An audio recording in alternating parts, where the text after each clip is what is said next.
ABP reporter में एक बार फिर से आपका स्वागत है। चलिए विस्तार से रख देते हैं आपके सामने सभी खबरें। गोरखपुर हमले को लेकर बड़ी खबर आ रही है एबीपी न्यूज के पास। गोरखपुर हमले के आरोपी से पूछे गए सवालों की सूची है। पूरी सूची के जरिए हम आपको बताएंगे कि एटीएस ने पूछताछ में अहमद मुर्तजा से क्या क्या सवाल पूछे। एटीएस के सवालों के दौरान मुर्तजा कई बार खामोश रहा तो कई बार उसने अपनी चुप्पी भी तोड़ी है। हम आपके सामने उन सवालों की फहरिस्त रखने जा रहे हैं जो एटीएस ने मुर्तजा से पूछताछ के दौरान पूछे। तुम्हारे पिता क्या काम करते हैं, यह पहला सवाल था जो एटीएस ने अहमद मुर्तजा से पूछा। तुम कितना पढ़े हो, यह भी सवाल मुर्तजा से एटीएस ने पूछा। अरबी कहां से सीखी, इस वक्त की बड़ी खबर है, अरबी भी आती है। अहमद मुर्तजा को उससे सवाल पूछा गया कि अरबी कहां से सीखी। 28 मार्च को दिल्ली क्यों जाना था, यह सवाल भी पूछा गया है। और नेपाल क्यों गए और किससे मिले, यह सवाल भी पूछा गया है। हमारे साथ हमारे सहयोगी संजय त्रिपाठी जुड़ गए। बिल्कुल संजय त्रिपाठी, जो कि हर पल पल की अपडेट वहां से हम तक पहुंचा रहे हैं कि आखिर जांच एजेंसियां क्या कर रही हैं, किस दिशा में जांच आगे बढ़ रही है। ताजा अपडेट के लिए फिर से संजय आपके पास आते हैं। 7 दिन का पुलिस कस्टडी रिमांड मिला है श्रीन, और इन 7 दिनों में उससे हर एक सवाल पूछा जाना है। ऐसे में जो आप ये अभी लिस्ट पढ़ रही थी ना, ये सारे सवाल उससे पूछे जा चुके हैं।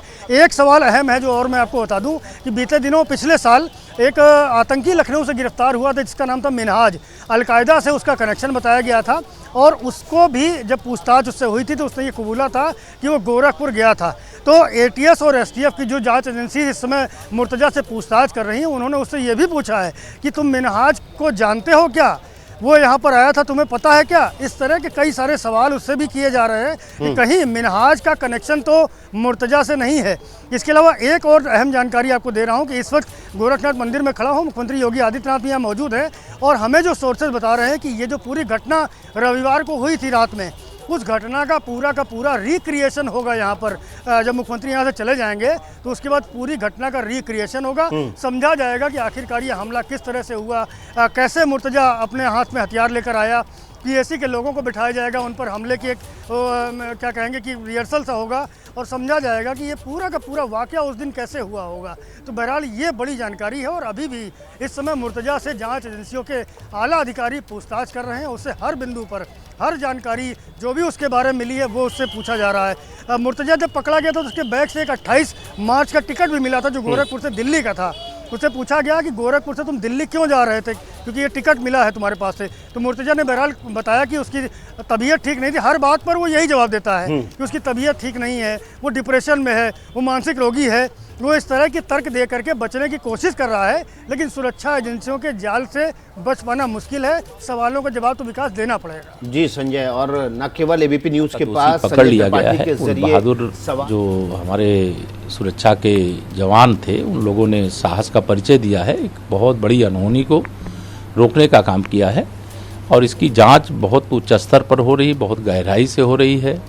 इसके संबंध में जो भी जानकारी होती है वो समय समय पर देने का काम भी किया जा रहा है। लेकिन उत्तर प्रदेश में इस प्रकार की अपराध की मंशा करने वालों को संदेश साफ है कि उत्तर प्रदेश में अब कोई सोचे कि इस प्रकार के अपराध करेगा और वह बच जाएगा तो वह युग ही समाप्त हो गया।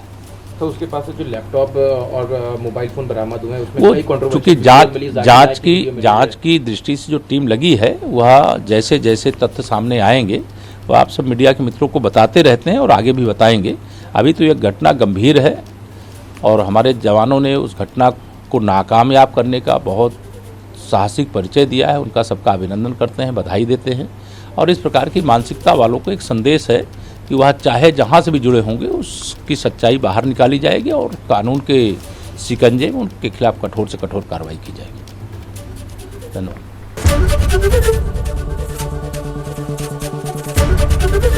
एबीपी न्यूज आपको रखे आगे।